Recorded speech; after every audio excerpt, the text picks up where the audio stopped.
보겠습니다. 하나님 말씀은 창세기 2장입니다. 창세기 2장 18절부터 25절까지 말씀.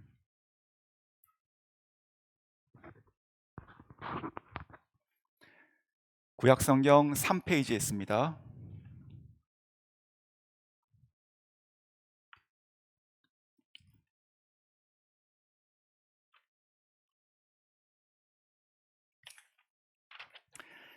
저희 한 목소리로 같이 봉독하시겠습니다. 시작. 여호와 하나님이 이르시되 사람이 혼자 사는 것이 좋지 아니하니 내가 그를 위하여 돕는 배필을 지으리라 하시니라. 여호와 하나님이 흙으로 삭종 들짐승과 공중의 각종 새를 지으시고 아담이 무엇이라고 부르나 보시려고 그것들을 그에게로 이끌어 가시니 아담이 각 생물을 부르는 것이 곧 그 이름이 되었더라. 아담이 모든 가축과 공중의 새와 들의 모든 짐승에게 이름을 주니라. 아담이 돕는 배필이 없으므로 여호와 하나님이 아담을 깊이 잠들게 하시니 잠들매 그가 그 갈빗대 하나를 취하고 살로 대신 채우시고 여호와 하나님이 아담에게서 취하신 그 갈빗대로 여자를 만드시고 그를 아담에게로 이끌어 오시니 아담이 이르되 이는 내 뼈 중에 뼈요 살 중에 살이라.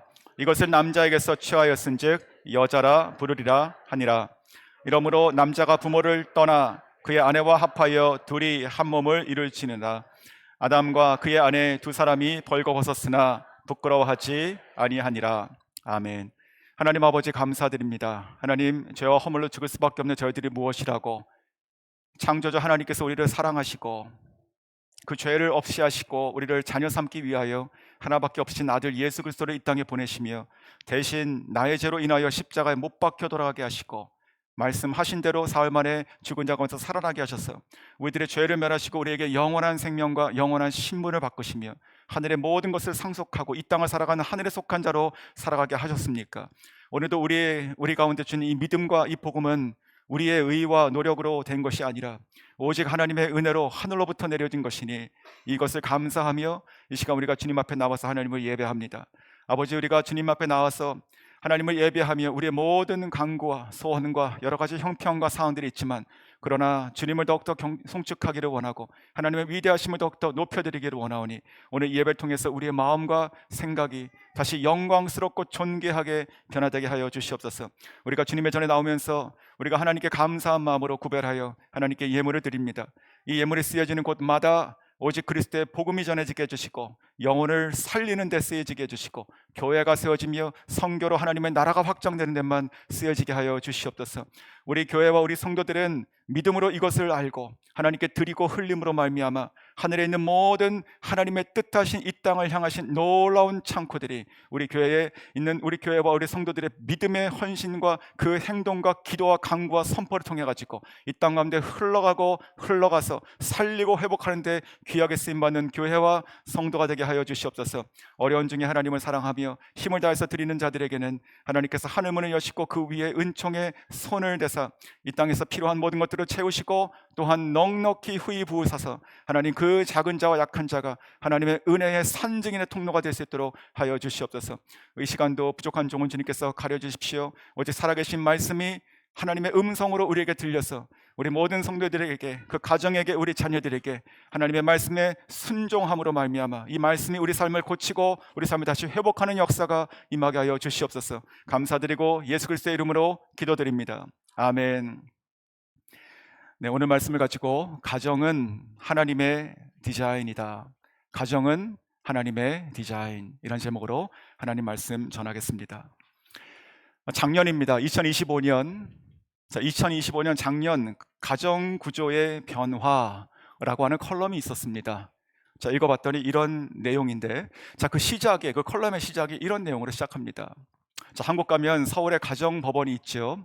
그 가정법원에 이혼 조정실 앞에 하나의 조각상이 있는데 그 모양은 아빠와 엄마 그리고 아들, 딸, 그렇게 4명이 같이 단란하게 모여있는 조각상이 있었습니다. 근데 그것을 철거했다라고 하는 내용으로 그 컬럼은 시작을 했습니다. 실제 철거 시기는 2019년 12월이었는데 이 서울 가정법원은 그 1972년부터 거진 50년간 그 이혼 조정실 앞에 자리하고 있었던 이 4명의 이 가족상을 치운 것에 대해서 이렇게 얘기한다는 것입니다. 자, 법원에 이혼 가정들도 오는데 4인 가족이 완전체라고 하는 이 조각상의 이미지가 그들에게 소외감과 상처를 줄 수 있기 때문이다.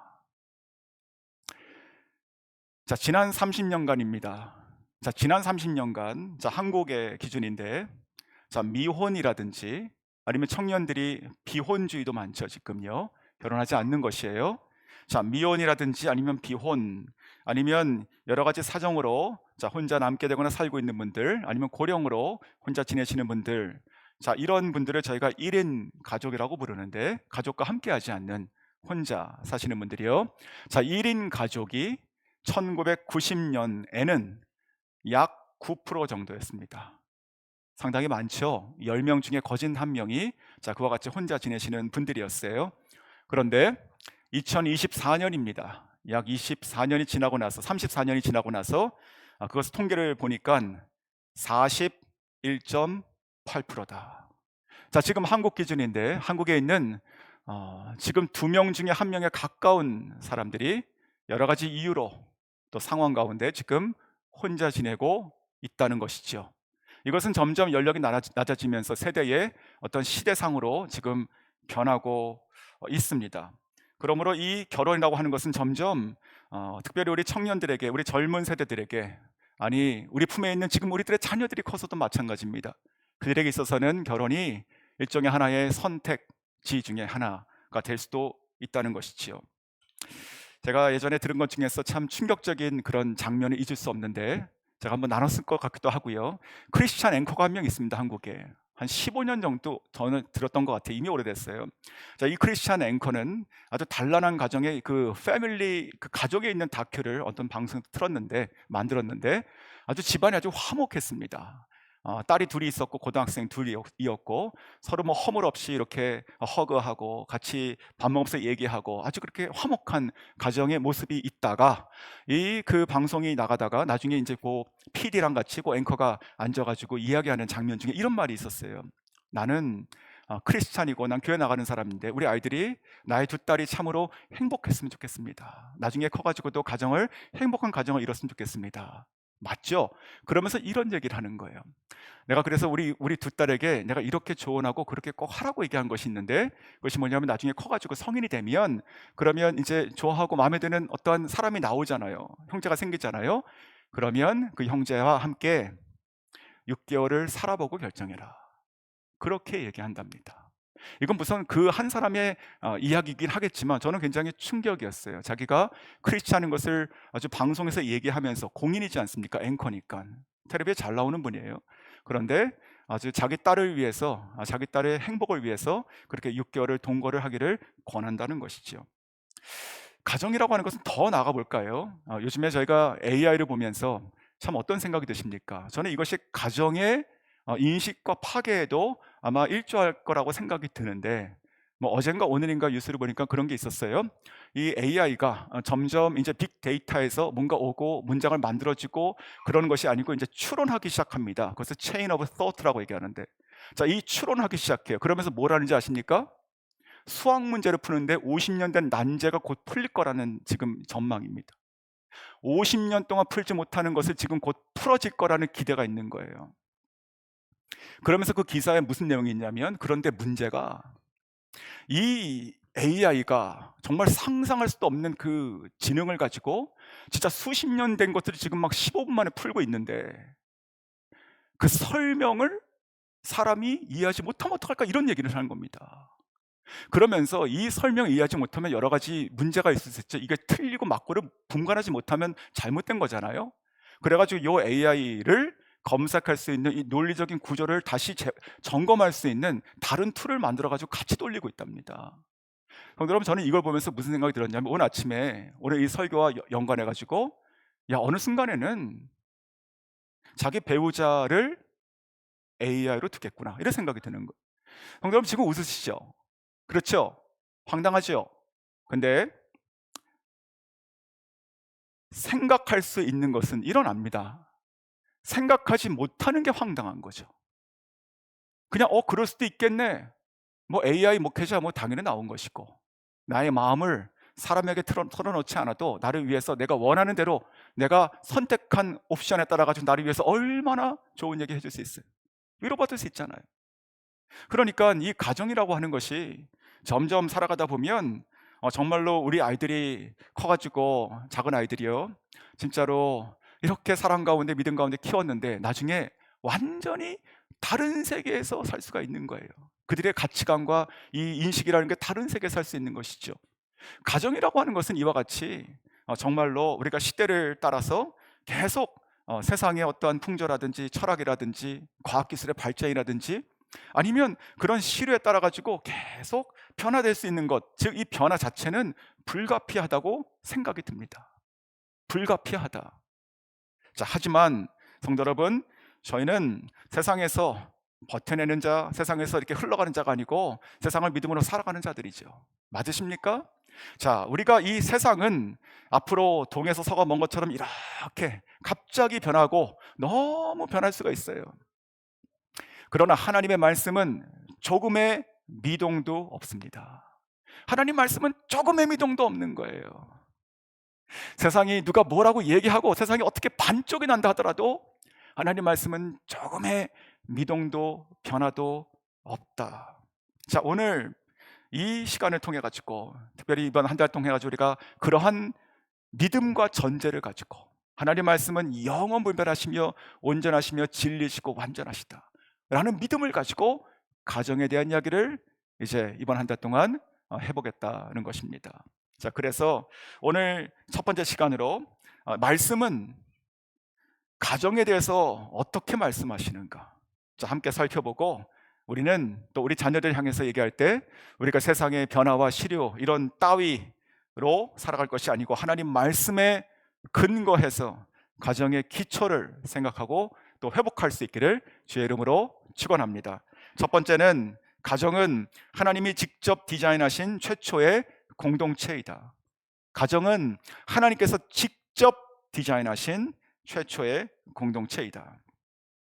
자, 오늘 본문 성경 말씀이 창세기 2장입니다. 창세기 2장은 타락 이전의 상태이죠. 그렇죠? 그러므로 창세기 1장에서 창조가 나오고 2장에서 하나님께서 가정을 만드시다, 이런 것이죠. 자, 그러므로 성경이 말하는 우리의 성경에 뿌리를 둬야 되는 이 가정에 대한 것은 하나님께서 국가를 세우시기 전에, 아니 어쩌면은 교회를 세우시기 전에, 제사를 만들기 전에 먼저 하신 공동체가 가정이었다는 것이죠. 그러므로 다시 이제 이 모든 성경을 다 알고 있는 저희들이 거꾸로 보면 이 가정이라고 하는 것이 결국은 그 자체가 가장 작은 공동체이며 이것이 교회이며 이것이 하나님의 나라가 돼야 된다는 말이기도 하는 것이지요. 자, 창세기 1장에서 보면 하나님께서는 하루하루 동안 지내시면서 세상을 창조하시게 됩니다. 자, 하나님은 세상을 창조하시며 반복되는 말씀이 있었는데 보시기에 좋았더라, 보시기에 좋았더라. 자, 거기서 토브라고 하는 히브리 말이 나오게 되죠. 좋았더라. 자, 완전하다. 그렇지. 내가 원하는 대로 내가 온전하다고 여기는 그 모양으로 딱 나오는 거예요. 그 창조가 하나님의 말씀 음성에 순종하여서 없는 것이 창조가 되는 것이죠. 놀라운 것이죠, 창세기 1장이. 자, 그렇게 하나님께서는 매 하루하루마다 모든 그 피조물들을 다 보시기에 좋았더라고 하시면서 유독 하나만 보시기에 좋지 아니하였다라는 표현이 들어가는 것이죠. 유독 한 가지만 보시기에 좋지 않았더라. 그것이 무엇이냐면 사람이 혼자 사는 것이다, 독처하는 것이다. 자, 그래서 오늘 본문 창세기 2장 18절이 그 본문이죠. 제가 읽어드리겠습니다. 여호와 하나님이 이르시되 사람이 혼자 사는 것이 좋지 아니하니 내가 그를 위하여 돕는 배필을 지으리라 하시니라. 자, 이 돕는 배필, 이 안에 대한 이야기는 나중에 다시 설교로 이어가겠습니다. 자, 이 하나님께서는, 자, 그래서 이 아담을 만드시고, 이 아담은 하나님의 피조물이에요. 하나님께서 여러 번 만드시면서 완성해가는 피조물이 아니라, 창조는, 그렇죠? 성장의 개념이 없습니다. 창조 자체는 그냥 완성품이 나오는 것이죠. 자, 아담을 만드시고 나서 보시기에 부족하네 라고 하셨다는 거예요. 부족하네, 이거 아닌데. 그래서 어떡하십니까? 하나님께서는 그 아담을 재우시고 깊은 잠에 빠지게 하시고, 그리고 갈비뼈를 취해서 그것으로부터 사람을 만드셨으니 그것이 바로 아내 하와입니다. 그러면서 돕는 배필로 이 아담에게 보내사 주시게 되는 것이죠. 그러면서 오늘 본문의 이제 핵심 구절인 그 둘을 합하여 한 몸을 이루라라고 하신 하나님 창조의 신성한 명을 하시는 것입니다. 이게 피조물에게 주신 명인 것이죠. 그렇죠? 자, 그래서 오늘 본문 24절인데, 자, 오늘 24절이 오늘 설교의 핵심 구절입니다. 그래서 24절 같이 읽으시겠습니다. 시작. 이러므로 남자가 부모를 떠나 그의 아내와 합하여 둘이 한 몸을 이룰지로다. 아멘. 자, 여기서 중요한 이 표현이 바로 합하여, 이 부분입니다. 합하여. 자, 이 단어의 의미는 우리가 합 그러면, 자, 하나와 하나를 더하면 두 개가 되지 라고 하는 우리가 덧셈을 생각할 수 있지만 그것이 아니죠. 또한 우리가 지금 믿지 않는 자들도 다 생각할 수 있는 일종의 어떤 사회적인 아니면 법적인 효력이 있는 어떠한 관계, 어떠한 계약 관계를 말하는 것도 아닙니다. 자, 우리가 결혼을 계약 관계라고 본다면 어떤 일이 일어날까요? 내가 당신과 내가 동의한 이 내용들, 이 조건들이 있는데, 이 동의한 이 조건들이 충족이 되면 이 관계는 유지가 될 것이고, 그것이 나나 아니면 당신 쪽에서 이것이 충족되지 않으면, 그러면 그것은 파기할 수 있다 라고 하는 것이 계약 관계인 것이죠. 법적으로도 아무 문제가 없는 것입니다. 자, 그런데 오늘 이 성경이 얘기하고 있는 것은 그것도 아니죠. 자, 오늘 성경에서 말하고 있는 하나님께서 하나님의 명이십니다. 하나님께서 남자와 여자를 창조하시고 그냥 두 개의 다른 객체로, 그냥 이 객체도 어떻게 지내는지 보면서 기뻐하시고 이 객체도 어떻게 또 다르게 지내는지 보고 기뻐하시면서 두 배로 즐거워하시고, 그런 것이 아니고 이것과 이것을 하나 만드셔서 이것을 합쳐서 하나로 보시겠다. 자, 여기서 말하는 이 합치다라는 표현은 그러므로 유니티를 얘기하는 것입니다. 유니티. 자, 완전한 연합을 뜻하는 것이에요. 근데 여기서 쓰인 이 헬라어를 보면 이 원어의 뜻은 이런 뜻입니다. 두 다른 것이 딱 붙어서 하나가 되다. 다른 것이 딱 붙어서 하나가 되다. 자, 표현을 이렇게 심플하게 해드릴 수 있어요. 종이가 두 장이 있으면 이 종이 두 장은 각자 그냥 각각의 종이입니다. 그런데 이 종이 두 장에 우리가 아주 딱풀 같은 거를 다 발라가지고 이 두 장을 딱 포개요. 그리고 여기다가 잠깐 올려놓습니다. 그러면 어떻게 됩니까? 이게 붙죠? 붙죠? 종이 두 장이 붙죠? 그 다음에 이 붙어있는 이 종이를 그 다음에 한번 떼어내려고 한번 해보십시오. 될까요?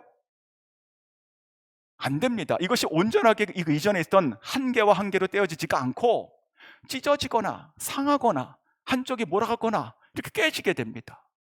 그렇죠? 그 성경이 말하는 이 원어의 뜻이 그 뜻이라는 것이에요.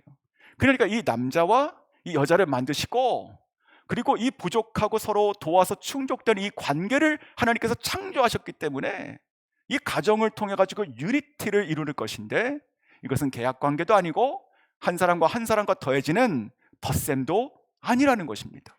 그것이 성경이 얘기하는 가정의 시작인 것이죠. 자, 그러므로 어떤 분은 또 이렇게 생각할 수 있어요. 목사님, 우리 부부가 우리가 한 몸이 되고 하나로 이루어야 된다는 거 맞는데, 그러나 나하고 배우자는 참 자라온 배경도 틀리고 성격도 틀려가지고 참 너무 달라도 많이 다릅니다. 참 이거 힘듭니다. 그렇게 얘기할 수 있죠. 맞습니다. 맞아요. 자, 그런데 우리가 사람이 다르니까 서로 다르고 온전히 한 사람이 된다는 것은 참 어려운 것이지요. 하지만 오늘 이 말씀은 제가 정확하게 이해해야 됩니다. 하나님께서 말씀하신 것은요, 자, 아담, 하와, 이제는 너는 아담은 아담도 아니고 하와는 하와도 아니고 둘이 합쳐가지고 새로운 인간이 되는 거야, 이런 뜻이 아니라고요. 그렇잖아요. 하나님은 아담을 만드실 때 그 아담 자체에 충족된 것을 만드신 것이고, 하와는 하와 자체를 만드신 것이지, 두 개가 합쳐서 온전해지게 만드신 것이죠.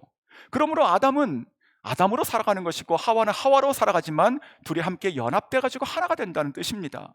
우리가 부부로 살아간다는 것도 그와 같은 것이지요. 우리가 서로의 기질이라든지 아니면 개성이라든지, 자, 이런 것들을 나도 내 배우자도 다 없애고 시작한다, 이런 것이 아닌 것이지요. 자, 이 유니티가 성경에서 완전하게 보인 것이 바로 성부와 성자와 성령 하나님의 삼위일체 하나님으로 우리가 보게 되는 것입니다. 자, 이 삼위일체의 하나님은 하나님 아버지와 아들과 성령으로서, 자, 각각의 독립된 인격이 있으시죠. 맞습니까? 그러나 위격이 있으시죠.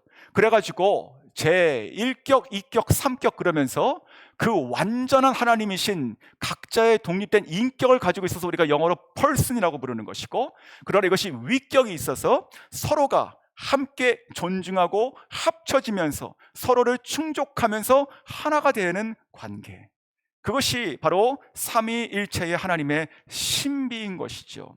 그래서 그와 같이 우리 부부라는 것도 마찬가지입니다. 우리가 서로를 존중하고 서로를 사랑하고 온전히 신뢰하고, 자, 그와 같이 살아갈 때 하나님께서 짝지어 주신 그 부부가 함께 온전하게 이루어가는 하나가 된다는 말씀인 것이죠. 그러므로 우리가 남편과 아내로서 너무나 다르고 부족한 죄투성인 사람이지만, 그러나 남편과 아내로서 우리가 하나 되기를 원하고 하나 되기를 힘쓰는 것은 바로 하나님의 창조 명령의 최초의 디자인이며, 하나님의 창조 명령을 하나님을 아버지로 부르는 저희들이 순종하는 것입니다. 우리가 다르다고, 우리가 너무 다르다고 그렇게 분리하는 것, 그것은 이해가 되는 것이죠, 사람이. 그러나 우리는 하나님의 말씀을 따르는 자들이고 하나님의 자녀됐다고 얘기하니 하나님 명에 순종해 갈 수 있기를 주의 이름으로 축원합니다. 자, 여기서 우리가 꼭 기억해야 될 것은, 가정은 하나님께서 태초해 주신 천지를 창조하실 때부터 있었던 하나님의 디자인의 일부였다는 것이죠. 그러니까 우리가 사람이 살면서요, 우리가 살다 보니까 외로울 수도 있어요. 또 힘이 붙일 수도 있어요. 여러 가지 부족한 것들이 있어가지고 누구 도움이 필요할 수도 있어요. 자, 또는 내가 사랑하고 마음에 맞는 사람을 만나서 내가 그 사람과 이야기가 잘 통하고 또 사랑하는 감정으로 서로 마음을 합쳐서 우리가 살아갈 수도 있지만, 자, 그것이 성경이 얘기하는 가정의 연합은 근본은 아니라는 것입니다. 가정이라고 하는 것은 하나님께서 직접 이 세상을 창조하실 때부터 하나님의 블루프린트 가운데 있는 이 창조의 설계 가운데 완전의 조각으로 들어간 것이 가정인 것이죠. 자, 그러므로 이 결혼이라고 하는 것, 우리가 가정을 이룬다는 것 그 자체가 아주 거룩하고 신성한 것입니다. 그냥 이럴 수도 있고 저럴 수도 있는 것이 아니고 하나님 말씀을 따르는 것이고 하나님의 창조의 세계로 들어가는 거룩하고 신성한 것이에요. 가정을 향하신 하나님의 뜻이 있고 내가 그것에 동참한다, 내가 그것을 살아낸다 라고 하는 그 인식이 우리 가운데 필요하다는 것입니다. 자, 이제 나아가서 두 번째입니다. 그럼에도 불구하고 우리들은 죄인이기 때문에, 자, 두 번째는 죄로 말미암아 망가진 디자인, 훼손된 가정입니다. 죄로 말미암아 망가진 하나님의 창조의 디자인, 그리고 훼손된 나의 가정이죠. 자, 우리의 죄로 말미암아, 부족함과 연약함으로 말미암아 하나님께서 원래부터 계획하셨던 그 가정이 구겨지게 되는 것이고 훼손되게 되는 것입니다. 자, 이 부부가 서로를 사랑하고 서로를 위해서 먼저 희생하고 또한 섬기고 하면서 서로 채우면서 우리가 연합된 하나의 공동체를 이루어가야 되는데, 그런 것이 아니고 점점 어떻게 됩니까? 나라고 하는 이기심 가운데, 그리고 내 욕심을 채우는 것 가운데 배우자의 행복이 아니라 먼저 내가 만족을 해야 되는 거예요. 먼저 내가 원하는 것을 내가 얻어야 되는 것이, 그런 식으로 서로 취하고 빼앗는 관계가 되기도 한다는 것이죠. 자, 이런 얘기들을 저희가 할 수 있는 것이죠. 왜 나만 당신에게 이렇게, 내가 나만 이렇게 일을 해야 되냐? 당신이 먼저 나한테 잘해줘야지 내가 당신에게 잘해주지. 아니면 내가 이렇게 살라고 결혼했을까? 내가 속았다. 자, 우리가 사랑해서 결혼한 거 맞습니다. 시작은 맞아요. 하지만 우리 모두가 다 죄인들이기 때문에요. 그 죄로 인해서, 연약함과 죄성으로 인해서 우리가 서로를 어떻게 한다고요? 핥히게 된다고. 서로에게 상처를 주고, 또 나도 지울 수 없는 치명적인 상처를 나도 받기도 한다는 것이지요. 참 마음 아픈 이야기인데, 선교제 가기 전의 이야기였습니다. 그때 제가 이전 교회의 그 청년부 전도사로 섬겼던 때의 이야기인데요. 왜 그랬는지 모르겠지만 그 당시 제가 섬겼던 그 시기에는 그렇게 가정에 어려움이 있었던 청년들이 많이 있었습니다. 여러 명이 있었어요. 자, 어느 날 그 중에 한 청년과 이렇게 얘기를 하면서, 청년의 중요한 사역의 방향 중에 하나는 진로, 믿음, 결혼 이런 것이지 않습니까?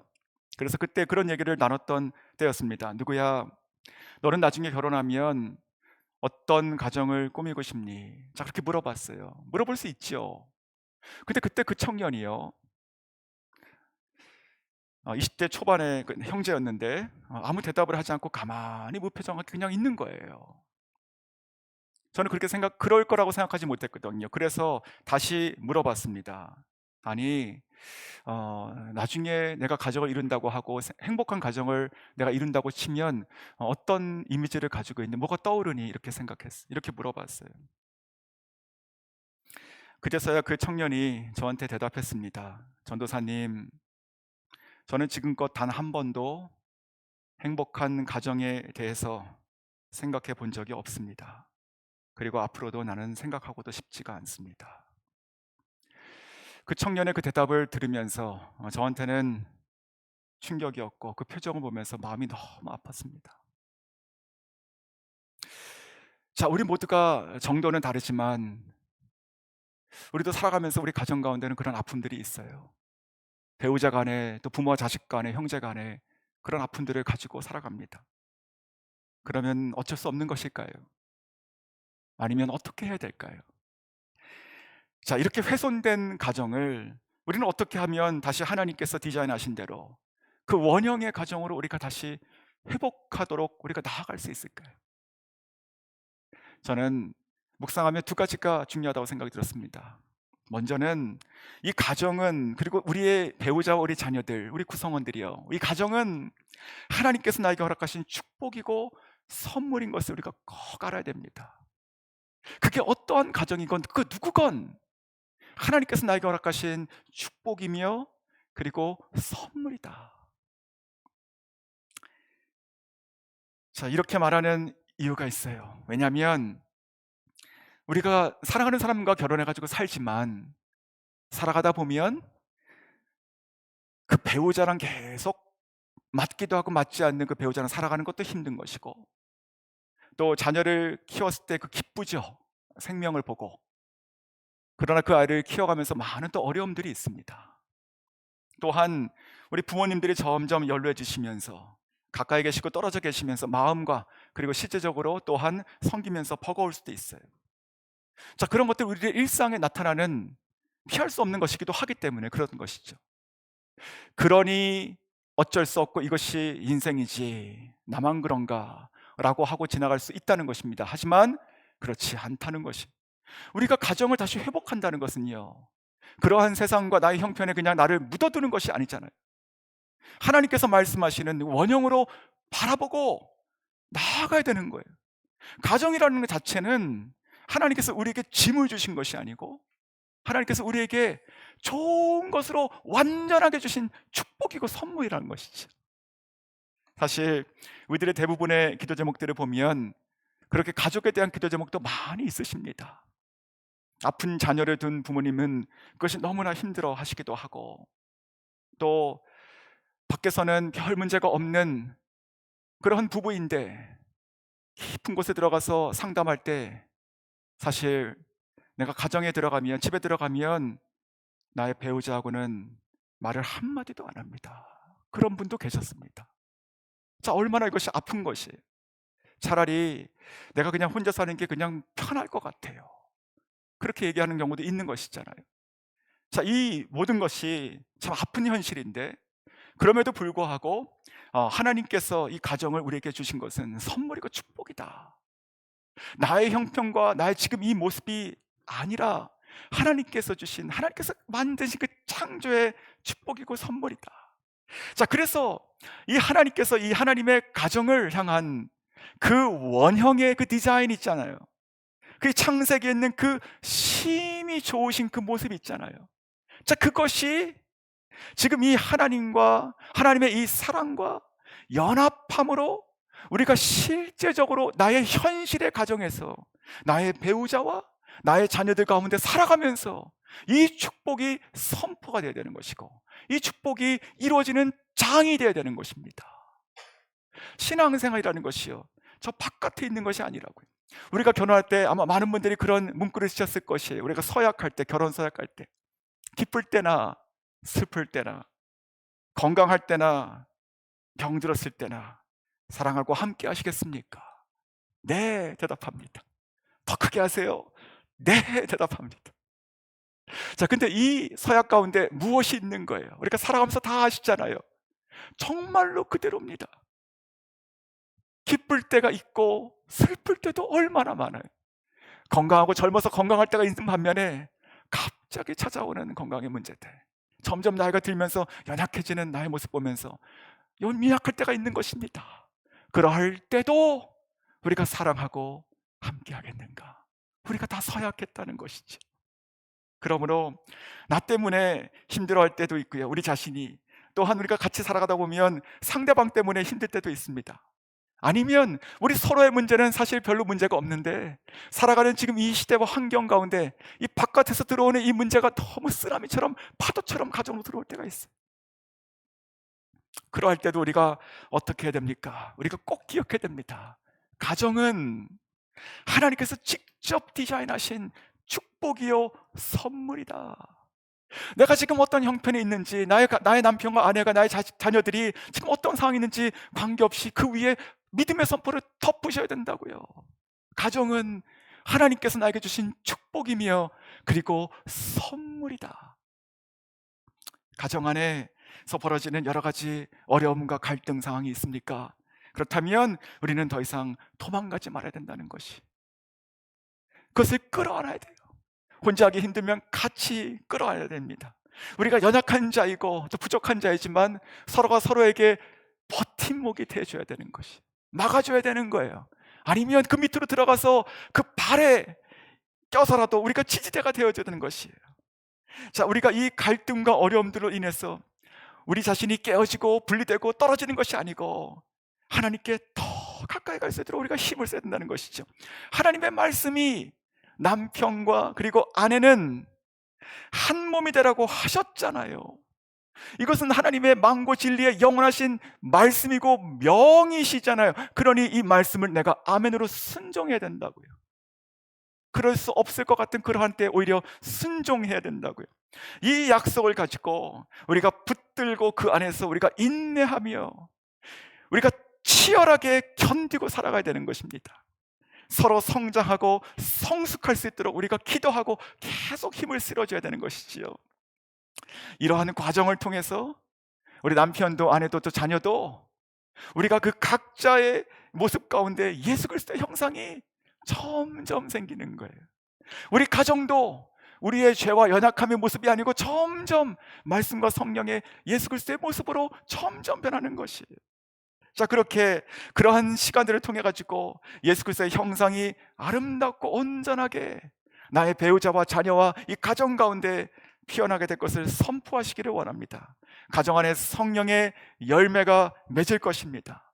그러한 말씀의 약속의 말씀도 있습니다. 시편 128편 1절에 이런 말씀이 있어요. 여호와를 경외하며 그의 길을 걷는 자마다, 자, 순종하고 말씀을 따라가는 자죠, 복이 있도다. 3절에 너의 집 안방에 있는 너의 아내는 결실한 포도나무 같으며 너의 식탁에 둘러앉은 자녀들은 어린 감람나무 같으리로다. 아멘. 성도 여러분, 조금 굉장히 어색할 수 있겠지만 오늘 집에 가서 오늘 주무시기 전에 아내에게 그렇게 말을 해 주십시오. 당신은 결실한 포도나무 같소. 아이들을 축복할 때도 그렇게 기도해 주세요. 사랑하는 나 딸아, 내 아들아, 너희들은 하나님의 축복이고 선물이며 감람나무 같이 향기로운 자들이다. 자, 또 하나, 우리가 이 가정을 다시 회복한다는 것, 또 하나 더 중요한 근본의 말씀 나누고 말씀을 정리합니다. 자, 이 가정을 회복한다는 것은요, 가정의 중심에 예수 그리스도를 주인으로 모시는 것입니다. 가정의 중심에 예수 그리스도를 주인으로 모셔야 된다. 자, 우리가 모두가 다 우리가 사랑하는 관계입니다. 자녀들도 부부간에도 다 사랑해요. 그러나 우리 모두는 다 죄와 허물로 훼손된 자들 아닙니까? 훼손된 자, 끊어진 자, 다 동난 자들이 모여들 소망이 없는 것이지요. 우리 개인도 우리 가정도 우리 자녀도 누가 살릴 수 있을 것이며 누가 다시 온전하게 회복할 수 있습니까? 예수 그리스도라는 것이에요. 그렇지 않습니까?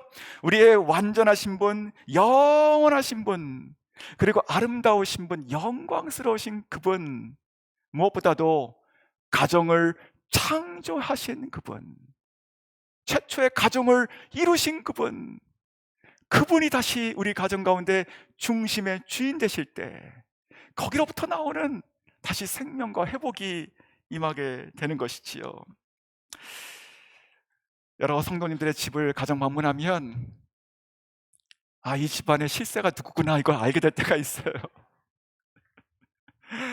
어느 가정은 모든 결정은 결국은 엄마가 하는 가정들이 있고, 또 어느 가정은 아버지가 되게 엄하세요. 그래가지고 아내도 그렇고 아이들도 그렇고 뭐라고 말을 잘 못해요. 또 어느 가정은요, 자녀가 주인이에요. 성도 여러분, 우리는 자녀를 사랑하죠, 목숨보다. 근데 성경적이지는 않습니다. 자녀가 주인인 것 아니에요. 자, 우리의 주인은 누구일까요? 우리 가정의 주인은 누굽니까? 오직 예수 그리스도이십니다. 그분이 우리 가정의 주인이라는 얘기는요, 그분이 우리 가정의 중심이고 실제적으로 실세이다. 말씀하시면 따르는 거예요. 말씀하신 것이 옳은 것이고 나의 생각을 접고 들어가는 거예요. 그것이 바로 주님이시죠.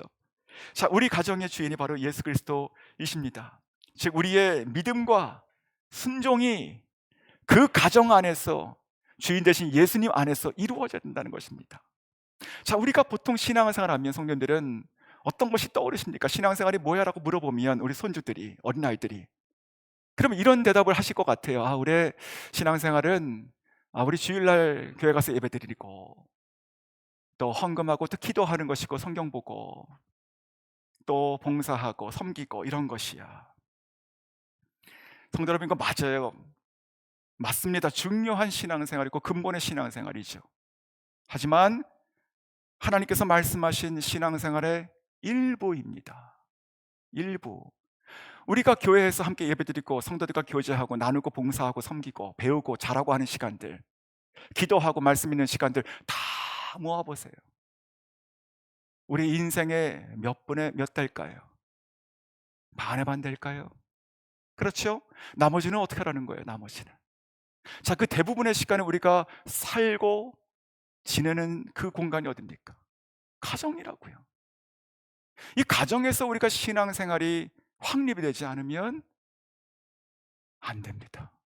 반대로 얘기하면 이게 교회와 가정이, 또 교회와 속으로 목장이 같은 구조인데 서로가 채워주는 거예요. 마치 남편과 아내처럼. 하나님을 모여가지고 하나님을 예배하고 말씀과 성령과 은혜를 받아가지고 그것을 가정으로 가서 흘리고 그렇게 살아낸 그 인생의 삶의 그 간증들이 다시 이 안으로 부어져 가지고 하나님을 예배하는 자들이 되는 거예요. 더. 그 예배하는 자들이 있는 그 말씀의 은혜와 가르침을 가지고 다시 흘러가고, 그것을 처절하게 살아내며 하나님을 경험한 자들이 다시 와가지고 하나님께 거룩하고 거친 손을 들어서 예배할 때 예배가 더 부어지는 거예요. 그러므로 우리가 신앙생활 한다는 것은요, 우리의 믿음이 우리가 모여있는 동안에 우리가 이 자리에서 보이는 외형으로 보이는 것이 아니고 집안에서 남편에게, 아내에게, 자녀에게 우리의 신앙과 믿음이 보여야 된다는 것이죠. 그리스도인으로서 자녀들과의 관계가 어떻게 맺어지고 가는가, 그리스도인으로서 우리가 배우자랑 어떻게 사랑하고 존중하고 있는가, 아니면 우리가 가족들에게, 나는 나의 자녀들에게 어떠한 말투로 얘기하고 있는가, 이런 것들이 다 신앙생활이라고요. 자, 이런 질문에 대해서 그래, 나는 항상 말씀과 예수님의 가르침에 따라서 하고 있지, 내가 순종하고 있지, 이런 생각이 안 들고, 그렇지, 나는 가끔 내가 원하지 않지만 나의 기분대로, 나의 기질대로 내가 하고는 있지, 이게 나야, 내가 이렇게 자랐고 이렇게 배웠고 나 이것밖에 몰라, 너가 맞춰. 성도 여러분, 이런 말은 무시무시한 말입니다. 내 앞에서 한 영혼을 부수는 거예요. 덤프트럭 가지고 부수는 거하고 똑같은 거예요. 왜냐하면 결국은 뭐라고 얘기해도 내가 주인인 것을 놓지 못하는 거잖아요. 그러니까 세상이 나에게 다 맞춰야 되는 거예요. 집에서부터 시작해가지고. 얼마나 불행한 가정입니까? 성도님의 그 가정의 실세는 정말로 누구십니까? 정말로 예수이십니까? 자, 이것은, 이 예수라고 하는 것은요, 우리들의 대답에 있는 것이 아닙니다. 우리들의 가정에서 아주 소소한 일상 가운데 나타나야 되는 것이, 아주 소소한, 어찌 보면 영적인 것과 아무 관계 없는 것 같은 그냥 잡다한 일 중에도 나타나야 되는 것입니다. 한 자매의 간증을 나눠드리고 말씀을 정리하겠습니다. 연년생 어린아이를 둔 젊은 가정이었어요.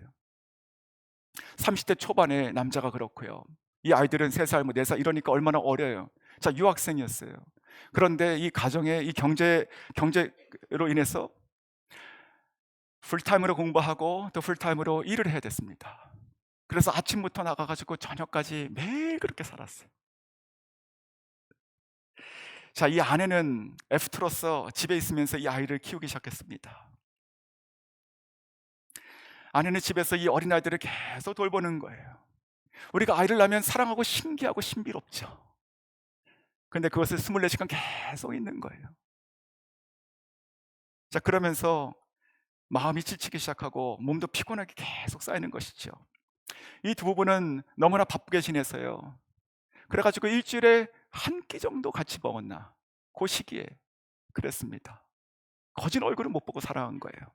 그렇게 멈출 수가 없는 그런 인생의 시기가 있지 않습니까? 자, 그러던 어느 날입니다. 아내가 그와 같은, 한번 머릿속에 상상해 보세요. 두 아이가 막 시끄럽게 막 왔다 갔다 하고요,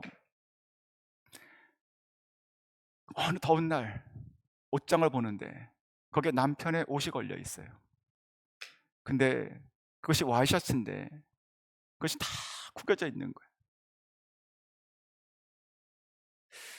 자, 그때 간증인데요, 자, 예전같이 서로 사랑하고 연애를 하고 이럴 때라면 그런 걸 봤으면 어떻게 했을 것 같습니까? 아내가 사랑하는 남편의 옷을 바로 다려주고 싶겠죠. 그렇죠? 그런데 그 순간에 그랬답니다. 그걸 보니까 자기 현실이 너무 불쌍하게 보이는 거야. 내가 지금 내 몸 하나 건사하기도 이렇게 힘든데, 저거 내가 세탁소에 갖다 맡길 돈도 없는데, 지금 내가 이 사랑하는 남편, 내가 수고하고 밤새도록 일하는 거 내가 알지만 내가 저걸 보니 내 처지 같고 내가 너무 마음이 힘들고 외롭다 하면서 주저앉게 된 겁니다.